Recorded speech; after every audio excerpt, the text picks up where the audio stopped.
For more than a century, the lives of the Windsors have enthralled the nation, mesmerized the press, and inspired some of the most popular films and dramas of recent decades. But what's fact and what's fiction? There were rumours that not everything was right in the marriage. He was only on extremely loose terms with monogamy. Was the moment when the palace absolutely lost grip of the narrative. In this series, we delve deep into the archives to reveal controversial documents concealed for decades. This is a handwritten note saying, we're going to tap the King's phone. And meet royal insiders who witnessed history firsthand. She steps out and we realise this is a horror story. I'm about 4 feet from the princess. It was the first sign something was wrong. In this episode, we look at the perpetual conflict for the royal family between love and duty. One of the hardest challenges of being royal is marriage. You're not just marrying a person, you're marrying a job. There is this added component, there is this duty thing. After the fairy tale wedding comes a reality which has seen 3 out of 4 of the Queen's children divorced. We were living a lie. The marriage was pretty much dead. The Queen and Prince Philip, however, have reconciled both love and duty. It has been the great royal love story.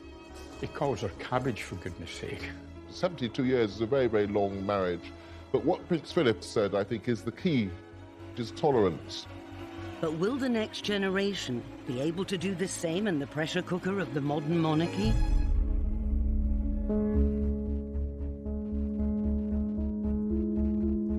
The fact that I fell in love with Meghan so incredibly quickly was a sort of confirmation to me that everything, all the stars were aligned, everything was just perfect. It was this beautiful woman just sort of literally tripped and fell into my life. I fell into her life. Meghan and Harry are an incredibly tactile couple.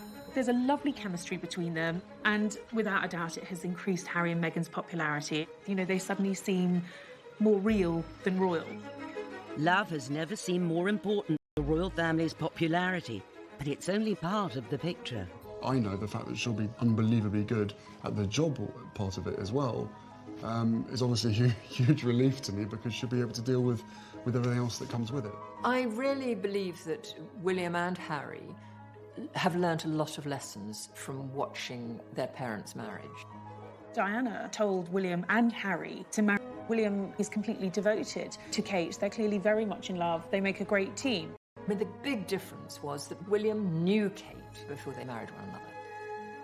They were at university together. They shared a house together as flatmates before they started going out, so there was a long courtship. And I think that she'd been sort of inducted into the family and knew what she was getting into. Harry's marriage to Meghan was more of a whirlwind affair. Here is Prince Harry. He's married an American, he's married a divorcee, and without a doubt this has been a very fast-moving royal romance. Yes, behind the scenes there were some questions being asked, just to make sure that Harry was sure, because of course, you know, divorce is something that has tainted the House of Windsor. The spectre of divorce has been hanging over the Windsor dynasty since 1936, when Edward VIII chose love over duty and abdicated rather than give up Wallis Simpson. The same loyal welcome, the amazing scenes of enthusiasm that mark him as undoubtedly deserving his well-earned title, the most popular man in the world. Despite his huge crowd appeal, Edward VIII was behind the scenes obsessed by Mrs. Simpson. Wallis Simpson was an American adventuress, in the words of Queen Mary. She absolutely captivated, entranced, bewitched him. Even though Wallis was still married to her second husband, the king was determined to make her his wife. This put him at loggerheads with the Prime Minister, Stanley Baldwin. He said to Baldwin that he was going to marry her, and Baldwin said, well, look, this simply isn't on. Parliament won't wear it. The king responded that he would marry Mrs. Simpson without government approval and, if necessary, abdicate. What Edward VIII did was to say, I have to be with the woman I love, and that takes priority over everything.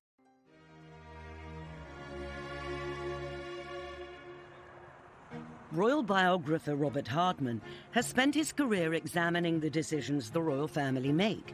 His investigations at the National Archives at Kew have uncovered secrets about the abdication kept under wraps for over 80 years. Everyone from the Prime Minister down was extremely worried about the state of the King's mind, which way he was going to go. This is an extraordinary document from a senior Home Office official to the head of the Post Office saying, we're going to tap the King's phone. You will arrange for the interception of telephone communications between Fort Belvedere, certain addresses in London, and the continent of Europe. This is effectively saying, yes, he is, because we feel it's in the national interest. Mrs. Simpson has all sorts of dubious contacts and friendships, not least with German diplomats. The King was known to have met leading members of the British fascist movement. They want to know it all. And indeed, it was later discovered that it was an MI5 operative hiding in a bush in Green Park, listening to these phone conversations, who actually heard the first conversation where the King Edward VIII told his brother, Duke of York, that he was going to abdicate. The public only knew about it on the 3rd of December, and by the 10th, 11th of December, the King had gone. On the 12th of December, his brother was proclaimed George VI, and Edward left the country. He married Wallis in France in 1937. None of his family attended the wedding. Putting love over duty had changed the course of British history. None of them had been prepared for this. They'd been prepared for a life of living in a country house with horses and dogs, and that's basically what young Elizabeth wanted to do. That's what she was prepared for. She wanted to be a country lady. Just a decade later, the girl who had hoped to live a quiet life in the country had fallen in love, and the palace thought her choice, Prince Philip of Greece, was also unsuitable. There was this strand of British establishment thinking that he was a slightly dangerous outsider from a foreign royal house. The Greek royal family had been imported from Denmark, and so Prince Philip is not actually Greek at all. He has quite a lot of German and Russian blood in him. When he was just a baby, Philip's family went to live as impoverished exiles in Paris, and soon after, the Greek royal family were deposed. He was very much a man who had to make his own way in life.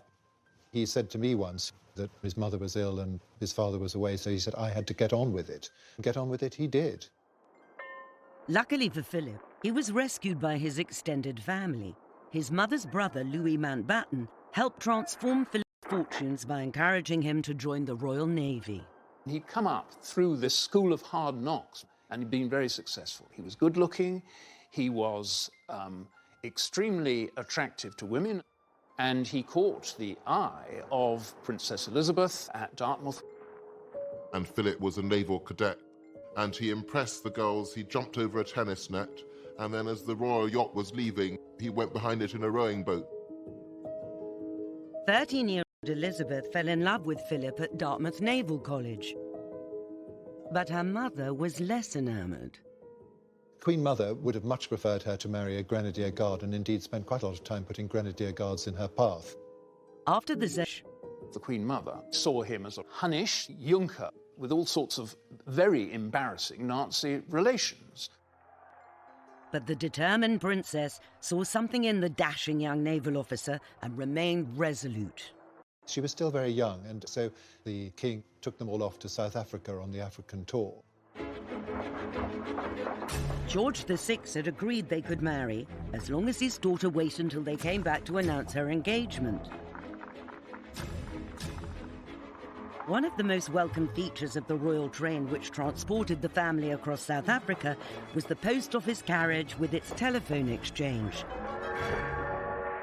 A vital lifeline to Philip. She was strikingly in love with him and made it clear. He certainly saw the advantages of marrying into the House of Windsor. Somebody described him as a big dog wanting a basket. The Queen's was a love match which endured, but fast forward a generation and her son felt impelled to sacrifice love on the altar of duty. What I do remember is, as the weeks passed, Diana became thinner and thinner and thinner. By the time they walked up the aisle, the relationship was in a very, very bad way.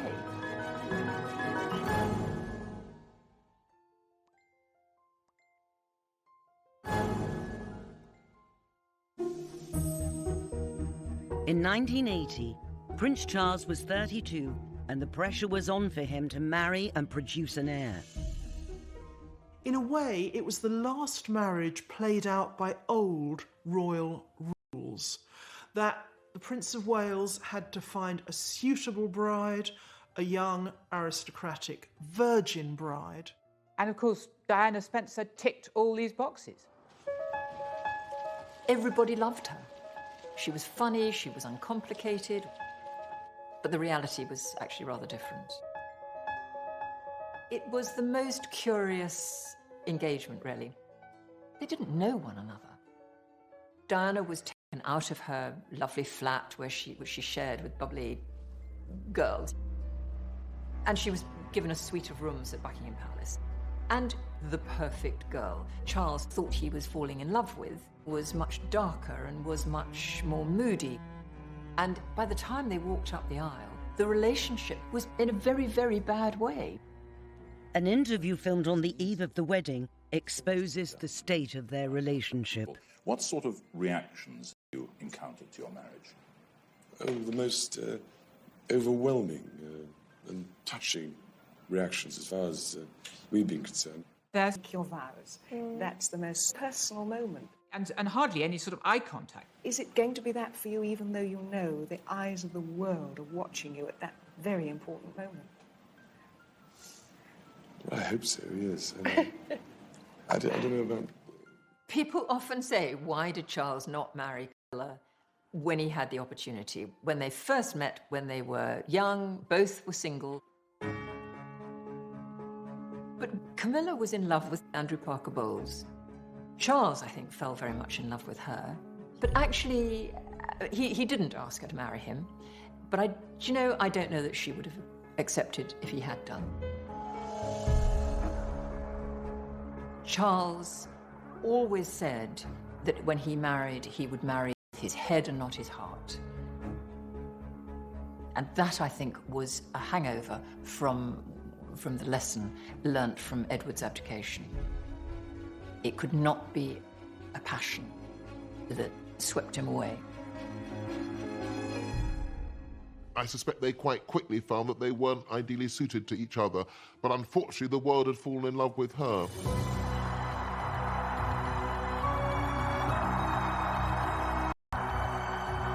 Charles and Diana's wedding was to be the biggest national celebration since the coronation, with Lady Di in the starring role. Everything was huge about it. St. Paul's, because it could take this enormous crowd. A wedding dress that practically covered the steps.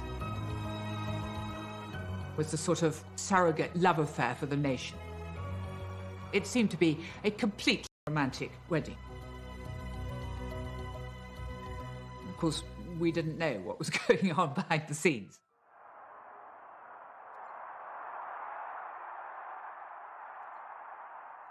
Prince Charles's goddaughter, India Hicks, was one of the 5 bridesmaids and witnessed the feverish speculation surrounding the wedding dress.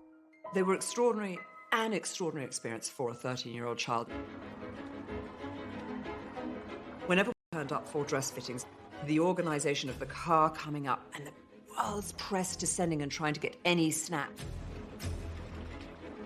When we were actually inside the Emmanuel's studio, I remember they had blocked out a lot of the windows because, of course, cameras had camped out on neighbouring buildings with long lenses to spy inside to see what the world's greatest fashion secret was going to look like.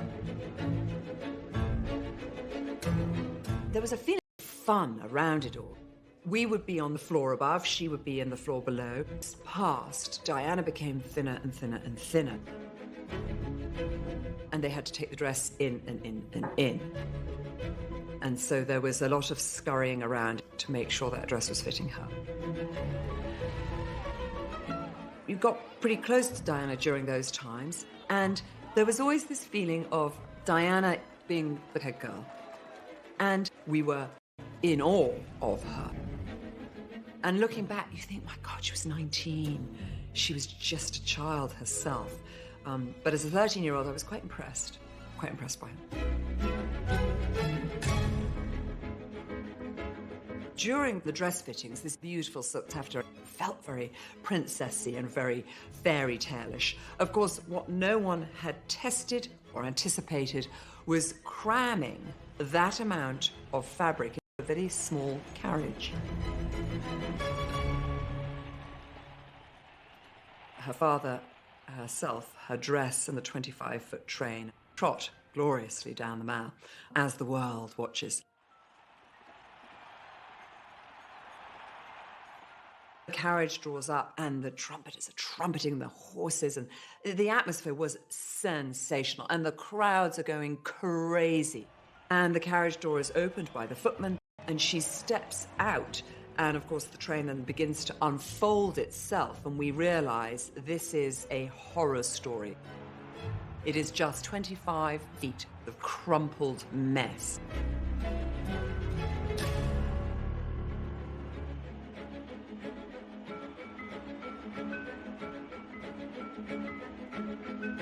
And so Sarah Armstrong-Jones and I just set to work, and really all you see of me is my bottom in the air.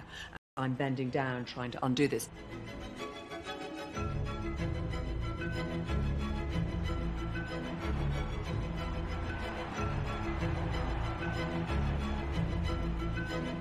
There was a great ball afterwards at Buckingham Palace, and I was so excited. That was going to be my first ball. And after Charles and Diana's wedding, we went home, and I lay down for a moment, just a moment. And I woke up to discover my whole family had gone to the ball, and I had been left alone in the house. I was livid. I was so cross. Why had they not woken me? And my mother thought, oh, she's so tired, we'll leave her behind. I thought, bloody hell, I've missed the ball.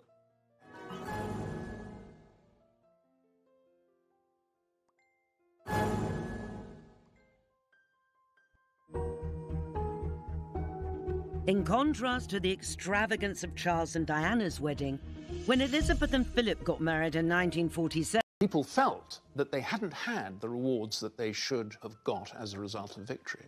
And all of a sudden, this great event took place, the marriage of the future Queen of England. And it was, as Churchill said, a great flash of colour in a period of grim, grey, dark, gloomy austerity.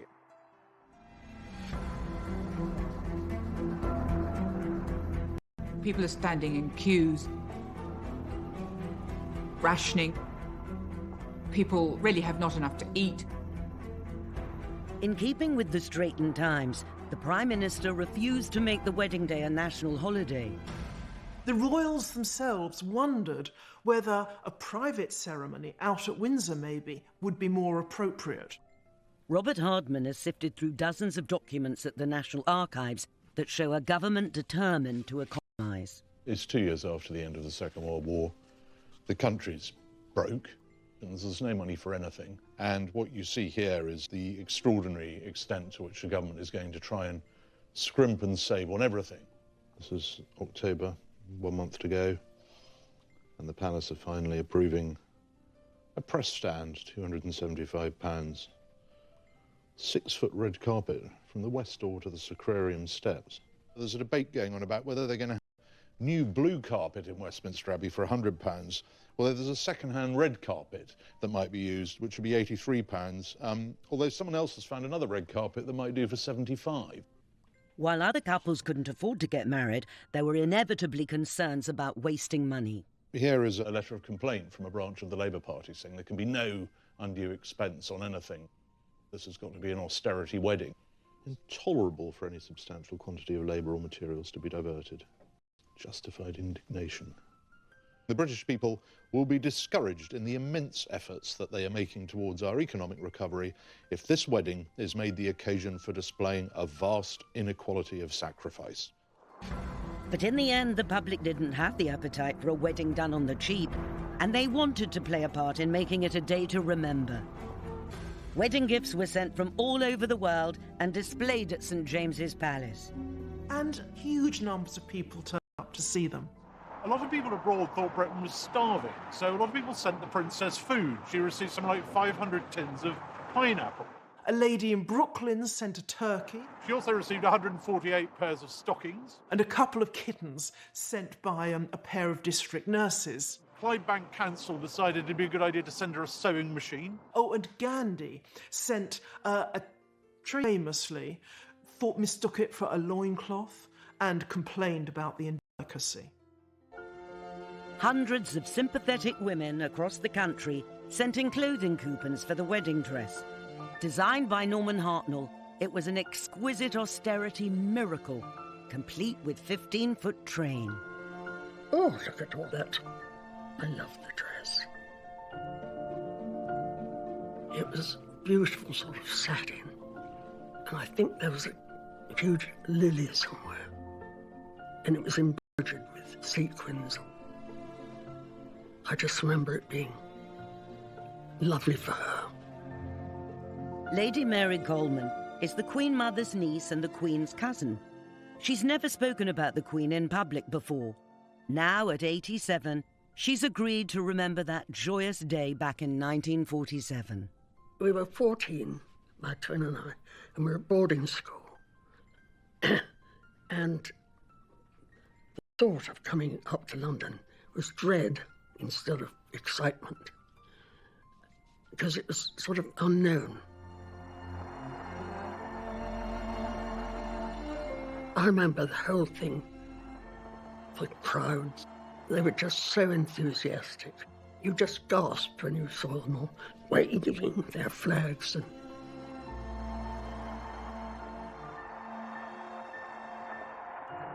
you know, after the war, it was sort of such a break to have some happiness. The ceremony was very touching.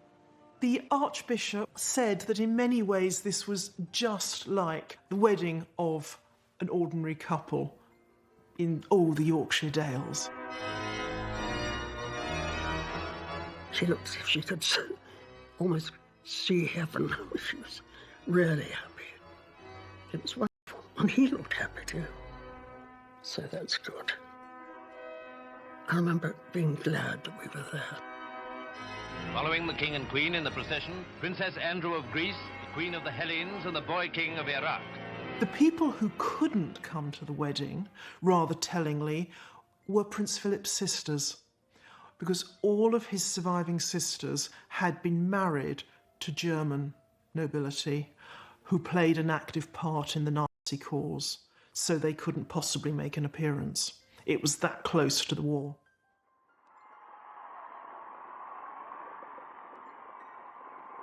There was a great feeling of euphoria suddenly, a release of tension, a feeling that things could only get better.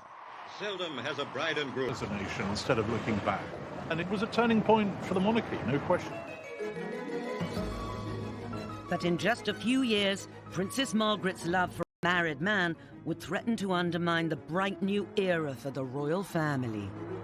People were very shocked. They felt he'd taken advantage. The Queen's private secretary said to Townsend, "You must be either mad or bad."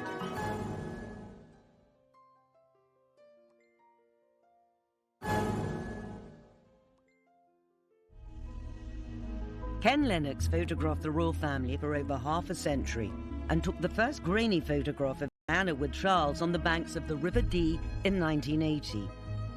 He got to know Lady Di trying to capture her on camera outside her Earl's Court flat. I couldn't give away photographs of the royal family before Diana came on the scene. When Diana came along, all that exploded. Ken was to photograph the princess for the rest of her life. This is the honeymoon photo call. The couple walked up, sat in a little stile, and really full of affection. They answered questions, and they were hugging in front of the cameras. We'd never seen royals doing an official photo call like that. But there's not only an age difference, but there's a mind difference between the way they thought life should be.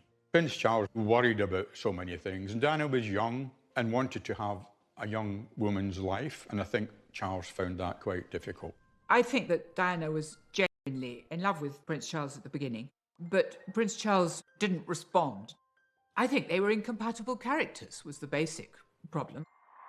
Ken was part of the Royal Press Pack for their first overseas tour of Australia and New Zealand in 1983.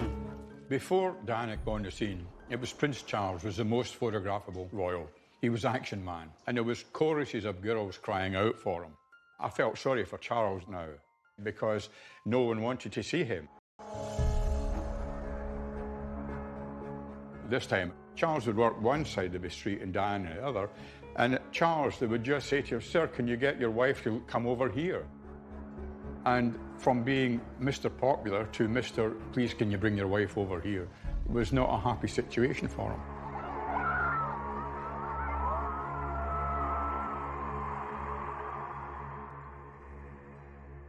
I'm about 4 feet from the princess, and I'm trying to get a bit of the opera house in the background and some of the crowd. And Diana burst into tears and wept for a couple of minutes. After it was over, I went to see the press officer for the Prince and Princess on. So I just accepted that. Charles, I don't think's noticed at that stage, you know. If he has, typical of Prince Charles to look the other way. But it was the first sign of something was wrong. And we then began to see other things happening later on. You could tell by the mid-80s that things were not particularly good. It wasn't hostility, but it was just the sense that everything wasn't right. The idea that there could be actually anything seriously wrong with the marriage was unthinkable. It had to work, and it was our job to make it work, or at least appear to work. Patrick Jeffson was equerry and private secretary to the Princess of Wales for 8 years, with responsibility for her household, and he witnessed the problems that were not yet apparent to the public. As professional royal performers, they were unbeatable. But behind the scenes, it was quite different. They didn't talk to each other. There was the minimum of eye contact. They were short-tempered with each other. Diana, of course, being who she was, enjoyed upstaging her husband. And if she was laughing more, smiling more, it wasn't just because she was happy and smiley, it was also because she knew that it got on his nerves. I remember on one particular occasion in Seville, he was looking one way and she was looking the other way, and he could have driven a double-decker bus between the two of them. Such was the hostility. We went to Glasgow for the Glasgow Garden Festival. Charles and Diana were seen happily together among the crowds, but they had actually arrived quite separately in different aeroplanes. We were living a lie. We were covering up for the fact that the marriage was dead. The pièce de résistance in terms of the ending of the marriage was South Korea. They looked like Mr. and Mrs. Glum. They looked like two people, A, who didn't want to be in each other's company, and B, who didn't particularly want to be in South Korea. It says just how bad it had got that divorce, even Queen Elizabeth, looked like the solution, not the problem. The Queen intervening to say enough is enough, the time has come to divorce, was really giving closure to something that was going to happen at some point in the near future. The idea of the Queen ordering her son to divorce would have been unthinkable in a previous era. In the early 1950s, the possibility that her sister might wed a married palace equerry with children led to a crisis that ended with the princess giving up the man she loved. I remember Peter Townsend was very good looking. He was a war hero. The king adored him. He was very romantic because every evening they all went riding off into the sunset. And that, I think, was the first time that, you know, they sort of, I suppose, fell in love. Lady Glenconner has known the royal family her whole life. She was the Queen's maid of honour at the coronation and Princess Margaret's lady-in-waiting and close friend. This is a picture of me, Princess Margaret, the Queen, and Princess Margaret is looking at my feet. And when she was staying with me, we were looking at their photographs. I said, "Why are you looking at my feet?" And she said, "Well, because you had silver shoes. I had brown ones. I was so jealous of your silver shoes." Anyway, Princess Margaret and I did have great fun. And in those days, we had this nursery footman, and we were always hiding behind doors to get boo, you know, when he came along with his tray. And I can remember the Queen saying, "Margaret Anne, what are you doing? Are you behaving?" Of course we weren't. The traditional picture of Princess Margaret is that she was the naughty one, while her elder sister was the goody-goody two-shoes. And there's a lot of truth in that. Her father absolutely adored her. He couldn't believe he'd created this beautiful creature. I mean, he always used to say, "Lilibet is my pride and Margaret is my joy." It's difficult to think back as to the extraordinary glamour and good looks. She was a pocket Venus. She was absolutely the Princess Di of her age. Margaret had the world at her feet, but it came crumbling down when her father died and her sister became queen. I remember at the coronation, we arrived back at Buckingham Palace, and the Queen skipped along the passage and with us, and then behind her came the Duke of Edinburgh and the Queen Mother, and then behind that, Princess Margaret, looking so sad. And I remember saying, "Ma'am, you look so sad." And she said, "Of course I do." She said, "I lost my beloved father and my sister because she was queen. She'd moved into Buckingham Palace." And she said, "I've got to go and live at Clarence House with my mother." Princess Margaret had turned to Peter Townsend in her distress. When he divorced his wife, she told the Queen she wished to marry this man 16 years her senior. In those days, being divorced was a really big, no-no. And people were very shocked. They felt he'd taken advantage. Princess Margaret was so much younger than him. And of course, Peter Townsend was staff. When the Queen's private secretary, Tommy Lascelles, heard about this, he said to Townsend, "You must be either mad or bad. You're intruding in this way into..." Less than 20 years after the abdication, the very mention of the word divorce in palace, government and church circles caused grave concern. Townsend was sent to Brussels, and the Queen asked Margaret to wait a year. And so the traditional story begins to unfold of an unhappy princess thwarted in love by the establishment. But documents released by the National Archives rewrite that history. What we see here is that actually by 1955, Anthony Eden, himself a divorcee, and his government have decided that actually she can marry. In fact, they're going to give her some more money. The Civil List Act provided that she should receive on her marriage a further sum of £9,000 a year in addition to the £6,000 a year which she has already. This is the government's plan in the event that Princess Margaret and Group Captain Townsend are going to get married, and she would have been aware of this. Ministers understand that it is Princess Margaret's wish, despite her renunciation of her right to the succession, she should continue to live in the United Kingdom and to carry out her public duties as a member of the royal family.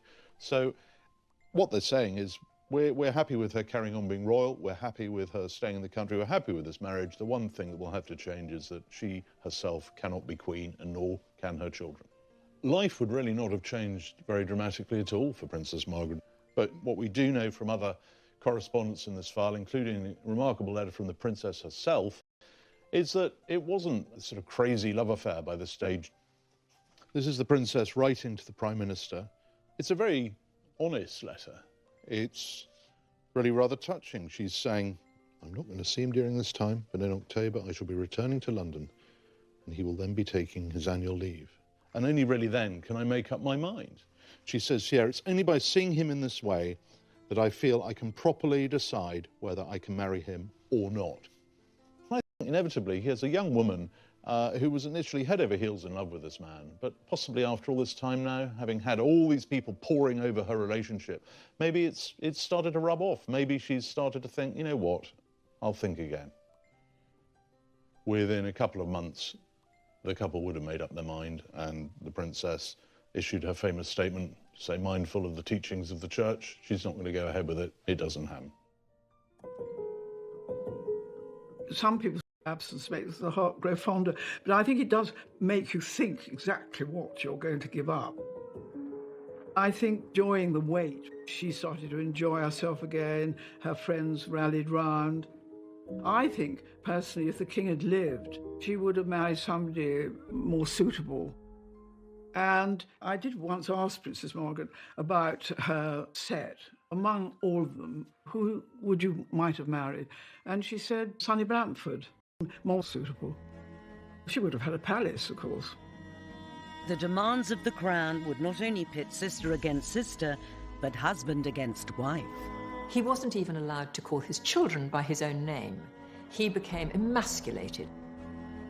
Really sounds as though it threw him into something like a depression.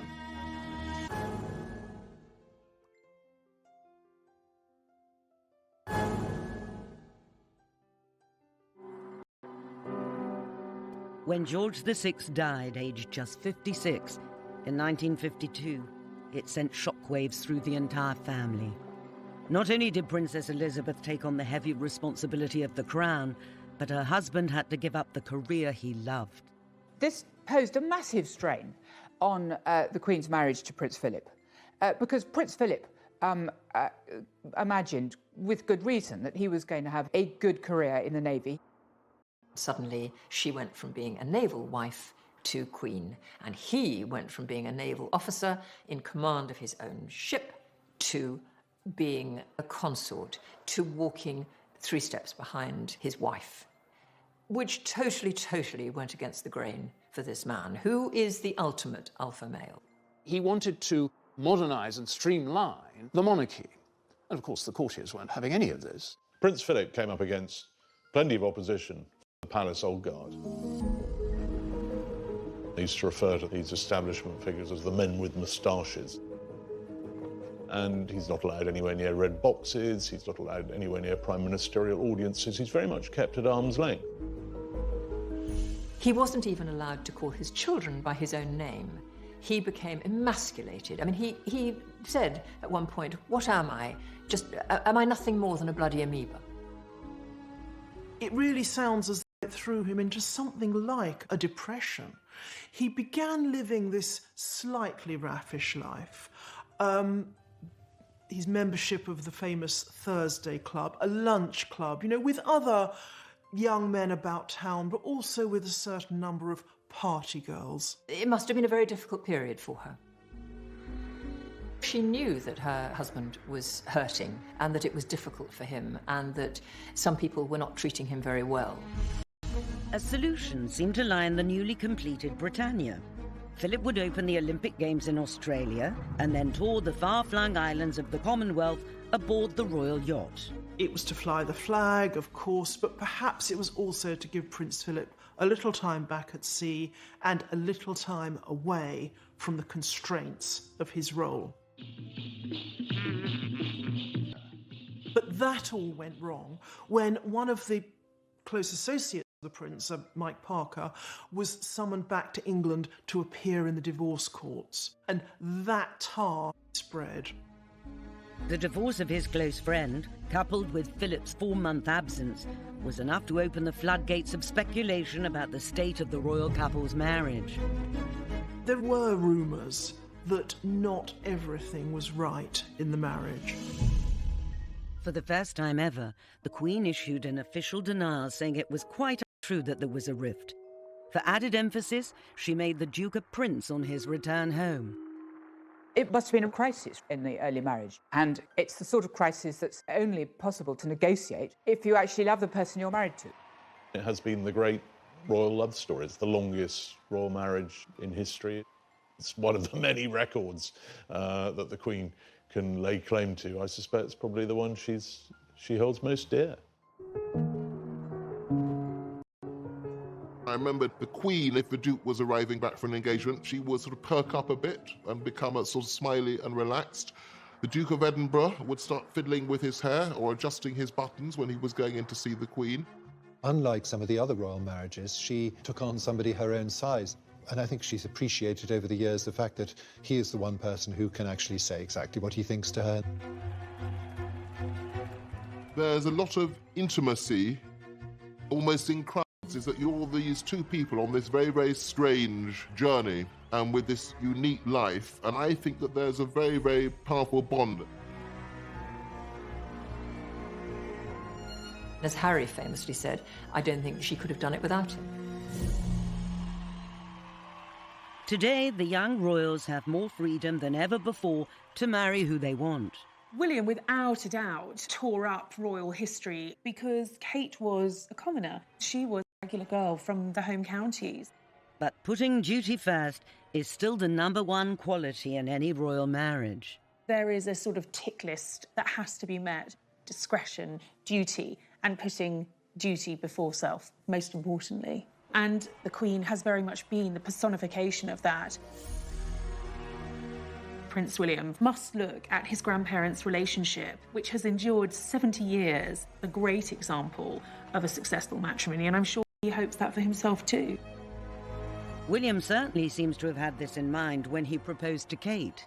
I do think that William always has one eye to the fact that he is going to be king, so whomever he married is going to be queen. I think it helped that Catherine was a personality who is quite publicly put wrong, does she? Prince William lives next door to me up here. I see them shopping. Duchess of Cambridge has done a really good job. She hasn't put herself forward, which was what happened with the Princess of Wales.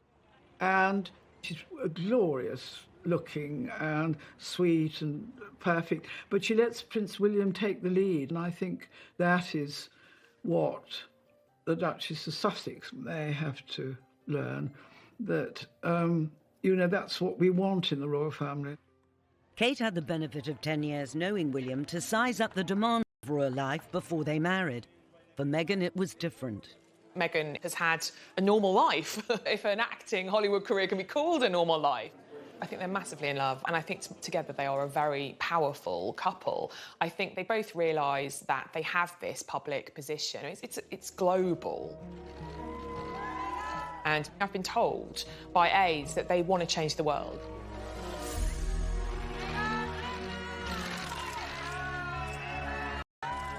I think the challenges for the Sussexes will be balancing that sense of duty and the life they want as private people, as a family. Like the Queen, both William and Harry have chosen partners who are their equals. Women they love, but who share their vision for a relevant monarchy that's a positive force in the world. But the challenge remains. Will they be able to live with the conflicting demands of love and duty? Only time will tell. Next time, another difficult marriage between the royal family and the press. Stay there! Stay there! Meghan felt from an early stage that the British press was out to get her. Suddenly she thought, this is a lie. She had no sense of self-preservation, let alone decorum. They said they'd pictures, and I agreed to pay close to £1 million.